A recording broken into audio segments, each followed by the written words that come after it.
जो आपका कलर होगा वही कलर का आपको संविधान दिखाएंगे। अगर आपका ब्लैक गॉगल हो तो संविधान आपको ब्लैक दिखेगा। धम्म क्रांति की वजह से तो आज हम यहाँ पे जो भी है, हम आज जो भी कुछ बने हुए हैं वो बाबा साहब के धम्म क्रांति की वजह से बने हुए हैं। देख जो आज हम सूट बूट में दिखते हैं, जो कि हमको सर्विस मिला है, बाबा साहब ने बहुत बड़ी जागृति की है। क्या जानते हैं, बहुत कुछ किया है बाबा साहब ने हमारे लिए। क्या किया है बाबा साहब? और क्या, इतना बड़ा अपने को बलिदान दिया है, और क्या इससे अच्छा क्या बढ़िया हो सकता है। अगर हम यहाँ पर देखें तो काफी लोग अनुयायी कम और भक्त भी ज्यादा दिखते हैं। अच्छा साथियों, देख सकते हैं आप, मैं दीक्षा भूमि के फ्रंट गेट में हूँ, जहाँ पर इसी जगह पर डॉक्टर बाबा साहब अम्बेडकर ने 1956 में रक्त का एक बूंद गिराए बिना और बिना तलवार चलाए 10 लाख लोगों को बुद्धिस्ट बना दिया था, जिसकी वजह से पूरे वर्ल्ड में ऐसी क्रांति हुई थी जो पहली बार में 10 लाख लोगों को बुद्धिस्ट बना करके धर्म परिवर्तन करने का काम डॉक्टर बाबा साहब अम्बेडकर ने किया था। इसी जगह पर डॉक्टर बाबा साहब अम्बेडकर को अभिवादन करने के लिए देश से नहीं तो दुनिया से लोग आते हैं और उनके बाद में बाबा साहब अम्बेडकर को याद करके, नमन करके, पूजने के बाद में यहाँ से जाते हैं। तो ये आप देख सकते हैं, ये एंट्रेंस है और वहां से वो लोग बाहर जा रहे हैं। तो अभी हम लोग जो है लोगों से बात करने वाले हैं, लोगों की प्रतिक्रिया लेने वाले हैं कि आने में उनको सफर में क्या दिक्कतें हुई, अभी उनको दर्शन मिले कि नहीं मिले, या फिर उनको आने समय जो तकलीफें हुई वो क्या क्या तकलीफें प्रशासन ने की, क्या व्यवस्थाएं प्रशासन ने की। तो तमाम सारी बातें हम अभी इनसे जानने वाले। तो आइए चलिए, जो है दीक्षा भूमि के गेट के बाहर है, जहाँ पर ये जो लाइन दिख रही है ये बाबा साहब के अनुयायियों की है, जहाँ पर बाबा साहब की अस्थि कलश की जो है पठन करने, पूजा करने के लिए वहाँ अभिवादन करने के लिए लोग जा पा रहे हैं। तो आइए लोगों से बात करते हैं और जानते हैं कि उनको आने में क्या क्या समस्याएं हुई, क्या क्या तकलीफें हुई। क्या बताना चाहेंगे आप? कुछ भी नहीं, हम यहीं पे नागपुर से रहवासी। अच्छा, नागपुर से है। यहाँ पर कब से है?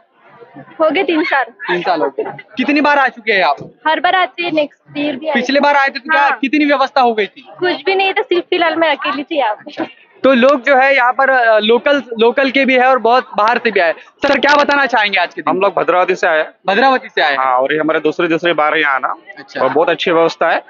बहुत शिस्त के साथ लोग चल रहे हैं, अच्छा डिसिप्लिन मेंटेन। ट्रेन व्रेन से आए कि कौन से ट्रांसपोर्ट? स्पेशल बड़ा गाड़ी करके। अच्छा, अपनी गाड़ी से आए। तो 1956 में जो धम्म क्रांति हुई उसके बारे में क्या बताना चाहोगे आप?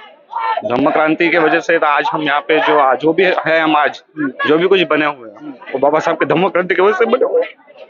देखिए साथियों, लोगों से बात करते हैं तो बाबा साहब का जब भी विषय आता है लोग भावुक हो जाते हैं, लोगों के आंखों में जो है ऑटोमेटिकली आंसू आ जाते हैं। तो सोचिए किस समय डॉक्टर बाबा साहब अम्बेडकर ने पूरे देश और दुनिया को वो धम्म दिया जिसकी वजह से लाखों करोड़ों लोग बाबा साहब को अभिवादन करने के लिए यहाँ पर आते हैं। और भी बात करने वाले हैं हम लोगों से, आइए चलते हैं। आज है ना बाबा साहेब अम्बेडकर के आज सब लोगों को, लाखों लोगों को दीक्षा दी है। अच्छा। बाबा, इनका कहना है कि बाबा साहब अम्बेडकर ने लाखों लोगों को दीक्षा दिया है और पंचशील दिए, 22 प्रतिज्ञा दिए और बौद्ध धर्म स्वीकार 1956 साल। अच्छा, तो कौन से साधन से आए आप? कौन से ट्रांसपोर्टेशन से आए? बस से, गाड़ी से, ट्रेन से? ट्रेन से आए। ट्रेन से आए। हाँ। तो ट्रेन में क्या अव्यवस्था हुई कि आपको आने के लिए साधन हुई? बरोबर नहीं, हो गई बरोबर व्यवस्था हो गई। तो इनका कहना है कि ट्रेन से ये लोग आए हैं, तो ट्रेन से आने के बाद में इनको जो व्यवस्था इनको पूरी तरह से हो चुकी है। इनका कहना है कि बाबा साहब ने लाखों लोगों को यहाँ पर बुद्धिस्ट बना दिया। और भी ऐसे बहुत से लोग हैं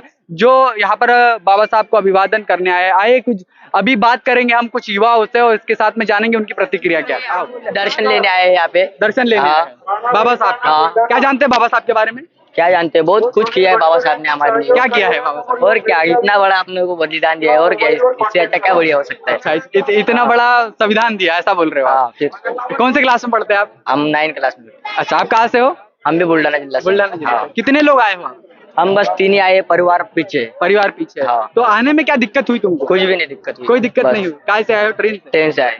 तो ये देखिए 10-10, 15-15 साल के जो लड़के हैं यहाँ पर बाबा साहब को अभिवादन करने के लिए महाराष्ट्र से, कई दूर दराज से और कई विदेश से भी लोग यहाँ पर आते हैं। तो बाबा साहब ने जो धम्म क्रांति की थी, उस धम्म क्रांति को लेकर के युवाओं की क्या सोच है, महिलाओं की क्या सोच है, बुजुर्गों की क्या सोच है, ये यहाँ पर हमको पता हो रहा है। और अभी बहुत से ऐसे लोग हैं और इनसे भी जानेंगे हम कि बाबा साहब के बारे में वो और धम्म क्रांति के बारे में वो क्या जानते हैं। साथियों, यहाँ पर हम जानने वाले हैं कि बाबा साहब की अस्थि कलश का दर्शन लेने के बाद में जो यहाँ से लोग बाहर जा रहे हैं, उनकी प्रतिक्रिया अभी हम जानने वाले हैं। तो क्या बताना चाहेंगे आज के दिन पर? बस ठीक, हम धन्य हो गए। धन्य हो गए। धन्य हो गए।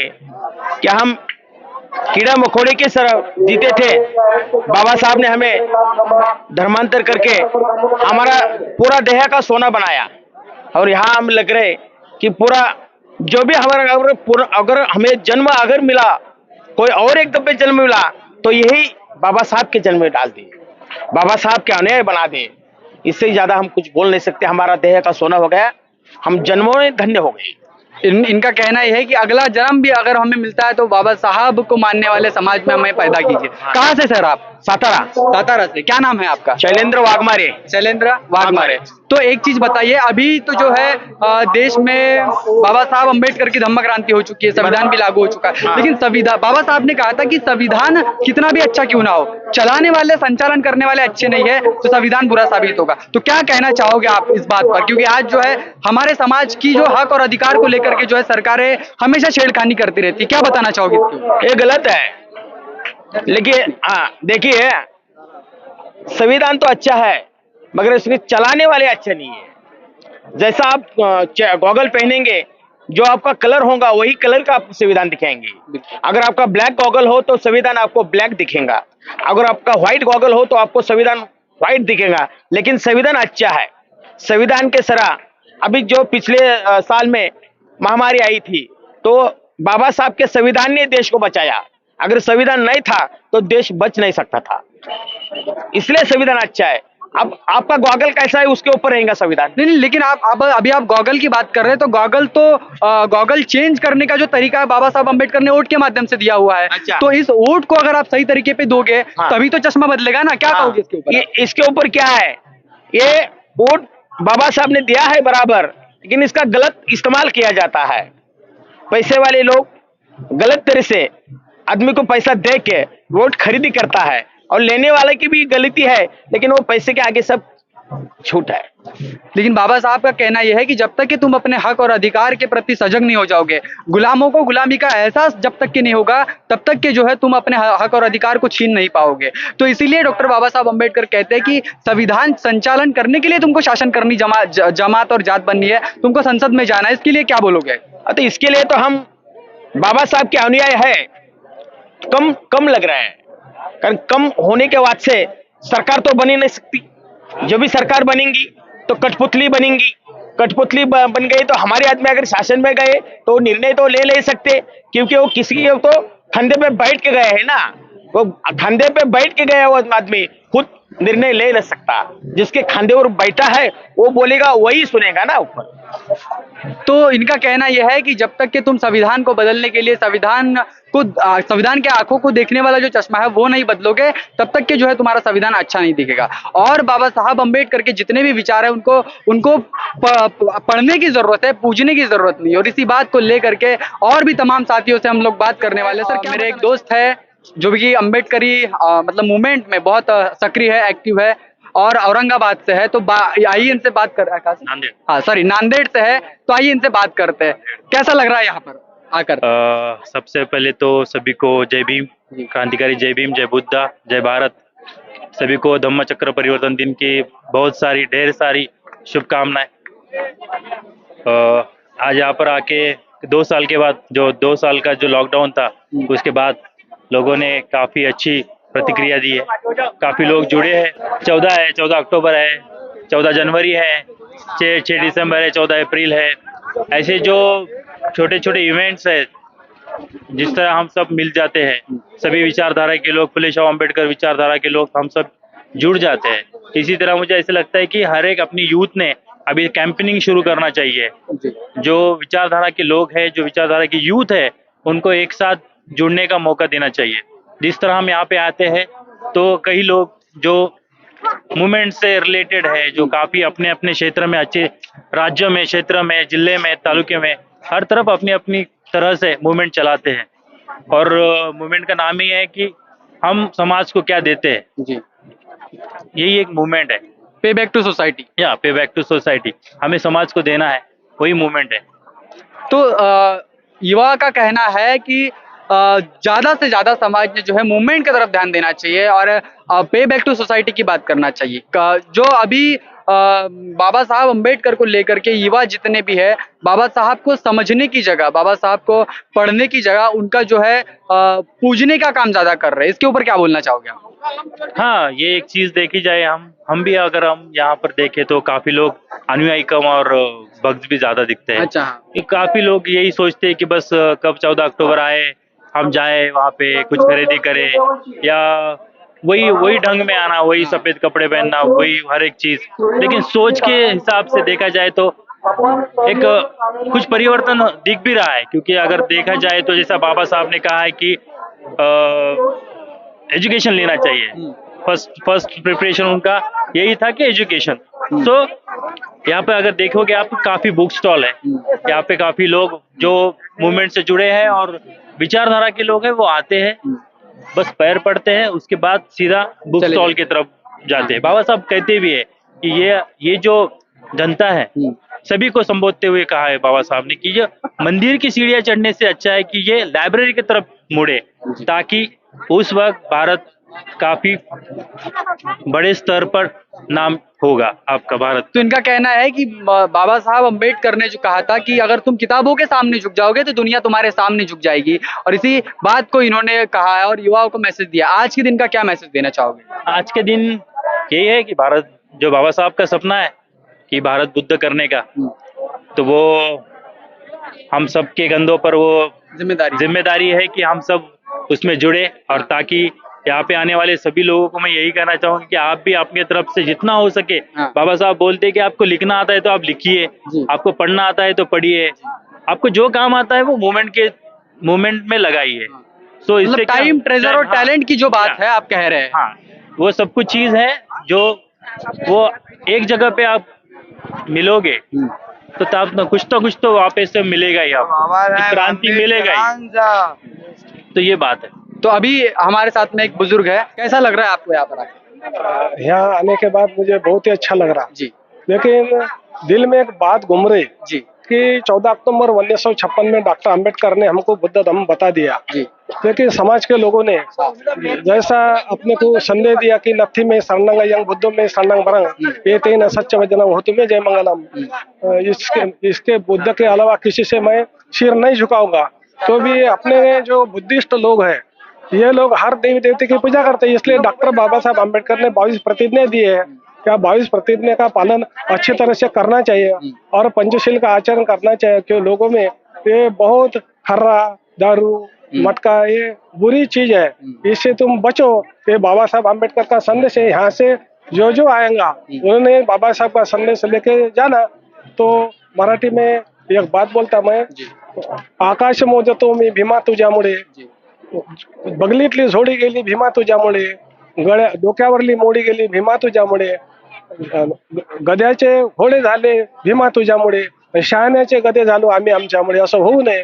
त्याच्यामुळं लोकांनी या पंचशीलचं आचरण करून देवी देवतेची पूजा करू नये आणि 100% डॉक्टर बाबासाहेब आंबेडकराला मानावं, असं म्हणजे माझं मत आहे। जय भीम। तो इनका कहना है कि डॉक्टर बाबा साहब अम्बेडकर ने जो 22 प्रतिज्ञाएं दी है, उस 22 प्रतिज्ञा को पूरा जीवन में आचरण करके जब तक कि तुम नहीं करोगे तब तक कि तुम पूरी तरीके से बुद्धिस्ट नहीं बन पाओगे, और इसी को लेकर के उन्होंने मैसेज दिया और बाबा साहब को लेकर के जो है बड़ी बात कर दी। सर क्या कहना चाहोगे आज के दिन पर? सर आज जो हम ये दिन देख रहे हैं, ये पूरा जो है ना बाबा साहब ने हमारे यानी 1956 में जो दीक्षा ली है, उस दीक्षा के कारण हमने बौद्ध धर्म का स्वीकार किया है। आज उसी की वजह से हमारी समाज की बहुत सारी उन्नति हुई है। आज जो सारा ये माहौल देख रहे हैं, ये महासागर देख रहे हैं, ये सब हमारे बाबा साहब की देन है, जिससे हमें शिक्षा का जो आज हम सूट बूट में दिखते हैं, जो कि हमको सर्विस मिला है।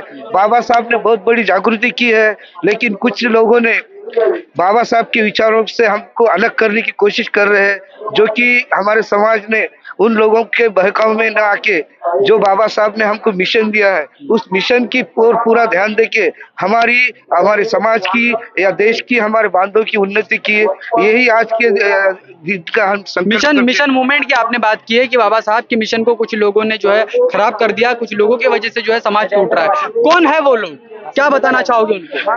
सर वो लोग तो हमारे इसमें से कुछ पढ़े वाले लोग हैं जो कि खुद के फायदे के लिए या खुद के यानी कुछ मिलना है इसलिए वो अलग से अपना संगठन दूसरी ओर लेके जा रहे हैं और समाज को एक दिशा भूल कर रहे हैं, जो कि खुद के स्वार्थ के लिए या कोई राजनीतिक पार्टी के लिए वो उनकी ओर जाकर हमारे समाज का वो बहुत सारा यानी नुकसान पहुंचा रहे समाज में। और उसी के कारण जो है जो हमारे ऊपर जो आज जो संविधान खत्म करने की जो बात की जा रही है ये हमारे लोगों की वजह से हो रहा है। जो ऐसे लोगों के तरफ हमको उनके ओर से ध्यान देके ऐसे लोगों को हमको टाइम पे उनको सबक सिखाना है, उनके बहकावा में नहीं जाके जो बाबा साहब ने सही रास्ता दिखाया है उसी रास्ते से हमको आगे चलेंगे तो ही हमारा मिशन का उद्देश्य सफल होगा। इनका कहना यह है कि जितने भी जो समाज के लोग हैं जो प्रतिनिधित्व कर रहे हैं संसद में जाकर के, विधानसभा में जाकर के, वो लोग समाज की बात नहीं उठा पा रहे हैं, वो लोग समाज के लिए काम नहीं कर पा रहे हैं। और इसी बात को लेकर के उन्होंने बताया कि समाज ने ऐसे लोगों से बचना चाहिए जिसके वजह से समाज का जो नुकसान है वो कहीं ना कहीं अपने लोगों की वजह से हो रहा है। तो और भी बहुत से लोग हैं जिनसे हम बात करने वाले हैं और उनसे हम जानेंगे। तो बाबा साहब अम्बेडकर को अभिवादन करने के लिए जो लाखों लोगों की भीड़ आपको दिख रही है, इस भीड़ की व्यवस्था कहीं ना कहीं नागपुर के एनएमसी ने की हुई है। और इस एनएमसी की जो सर है कर्मचारी है उनसे हम बात करने वाले हैं कि सर क्या यहाँ पर व्यवस्था जो है अम्बेडकर समाज के लिए की गई है, अम्बेडकर अनुयायी के लिए की गई है। धम्मचक्र प्रवर्तन दिन के उपलक्ष्य में नागपुर महानगर पालिका की ओर से 66वें धम्मचक्र प्रवर्तन दिन के उपलक्ष्य में पूरी साफ सफाई की व्यवस्था की जाती है। और ये व्यवस्था की जिम्मेदारी 10 जोन के अंतर्गत की जाती है और हमारे माननीय आयुक्त सर अपर आयुक्त सर इनके निर्देशन में निर्देशित के अनुसार ये पूरी प्रक्रिया क्रियान्वित की जाती है। और ये 3 शिफ्ट में पूर्ण साफ सफाई की जो प्रोसीजर है वो की जाती है। यहाँ पर जो है पूरी व्यवस्था जो है 24 आवर जो है पूरे लोगों के लिए की गई है। एनएमसी ने यहाँ पर जितनी भी व्यवस्था की है सफाई का ध्यान रखा हुआ है, लोगों को व्यवस्था जो है पूरी तरीके से होना चाहिए इसका भी ध्यान रखना चाहिए। सर क्या बताना चाहोगे आज के दिन के अवसर? मैं सभी को शुभेच्छा देता हूँ धम्मचक्र प्रवर्तन दिन के में 66वें धम्मचक्र प्रवर्तन दिन के उपलक्ष्य में। और एनएमसी की ओर से माननीय आयुक्त सर, माननीय अपर आयुक्त सर के निर्देशन में ये पूरी प्रोसीजर साफ सफाई की, कहीं भी कचरा न पड़े, कोई भी टॉयलेट वगैरह पूरी प्रोसीजर क्रियान्वित की जाती है। आप जो है सफाई कर्मचारी है और सफाई अधिकारी है और तमाम जो कर्मचारी आपके अंडर में काम करते हैं, क्या बताना चाहोगी कि सफाई कर्मचारियों के साथ में जो चीजें होती है उनको सेफ्टी इक्विपमेंट नहीं दिया जाता है जिसकी वजह से उनकी भी मौतें हो जाती है, तो इसकी एनएमसी की ओर से पूरा ध्यान दिया जाता है, उनको मास्क और पूरी हेल्थ किट वगैरह दी जाती है। अच्छा, पूरी हेल्थ किट दी जाती है। लेकिन देश में तो ऐसे बहुत से कर्मचारी हैं जिनकी मौत होती है सेफ्टी इक्विपमेंट को लेकर। नहीं, लेकिन हमारे नागपुर में वो प्रॉब्लम नहीं होता है। हमारे आयुक्त सर के आदेश के अनुसार पूरी प्रिकॉशन ली जाती है। हाँ, तो इनका कहना यह है कि अभी इनके साथ में ऐसा भी कोई दुर्व्यवहार और ऐसी भी कोई अव्यवस्था इनके साथ में नहीं हो रही है। लेकिन अगर आप पूरे देश में देखेंगे तो ऐसे कई सफाई कर्मचारी है जो सफाई करते करते जिनकी जान चली जाती है, सेफ्टी इक्विपमेंट नहीं हो पाता है। बहुजन विचारधारा को घर घर तक पहुंचाने के लिए हमारे YouTube चैनल को सब्सक्राइब करें, लाइक करें, कमेंट करें, शेयर करें और बेल आइकन की घंटी दबाना ना भूलें।